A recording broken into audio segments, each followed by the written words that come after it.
我是 CIO。這是2026年3月26日的全球市場深度簡報，作為投資決策的核心依據。如果大家覺得對了解市場有幫助，請點閱並轉發分享。只要觀眾數量足夠，我未來會開啟專題，深度分析那些值得長線持有的優質股。感謝支持。1. 全球政局與地緣政治，中東談判出現重大轉折。今日全球市場的核心焦點在於中東局勢從武力對抗轉向外交博弈。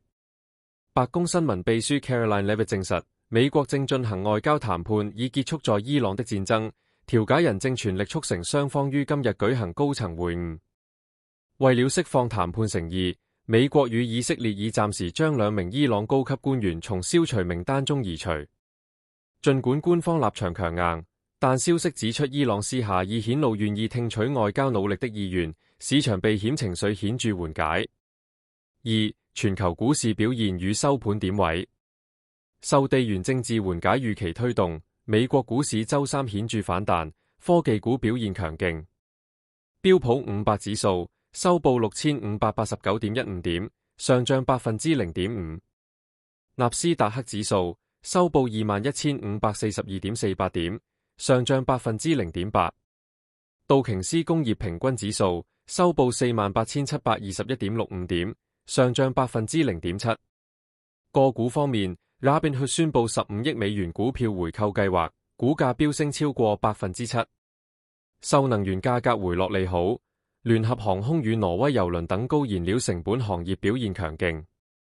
亞太市場方面，日經225指數大幅上漲2.9%。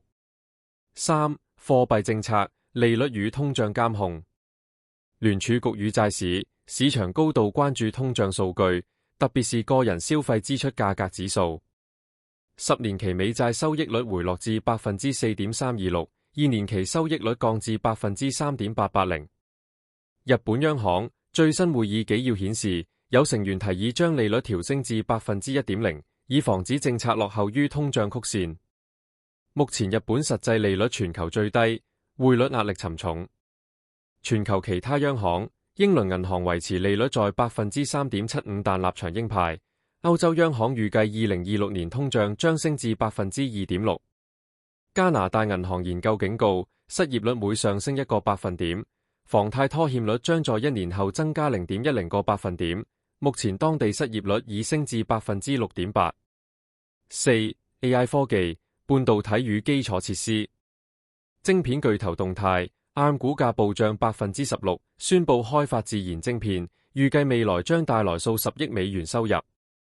海力士投入約80億美元購買艾斯摩，以設備以提升產能。AI 應用與冷卻技術 ，Meta 技術長 Andrew Bosworth 接手監督全公司 AI 採用進程。OpenAI 計劃停用 Sora 影片平台應用程式。毅康完成對 CoolIT Systems 的 47.5 億美元收購，正式進軍數據中心液冷市場。5. 能源、航運與大宗商品。由於停火談判進展，油價出現恐慌性拋售。原油價格，布蘭特原油每桶跌至約 94.78 美元，6月期貨合約大跌 6.9%， 每桶收在 97.26 美元，正式跌破8元大關。貴金屬與加密貨幣，金價反彈 3.4%， 每盎司報4541美元，銀價每盎司約 72.72 美元，比特幣持穩於 70,861 美元區間。航運市場，乾散貨市場小幅堅挺，但整體成交清淡。6. 全球金融行業深度觀察。瑞銀集團受惠於瑞士政府可能放寬資本監管要求，其潛在資本負擔預計從108億美元大幅降至62億美元。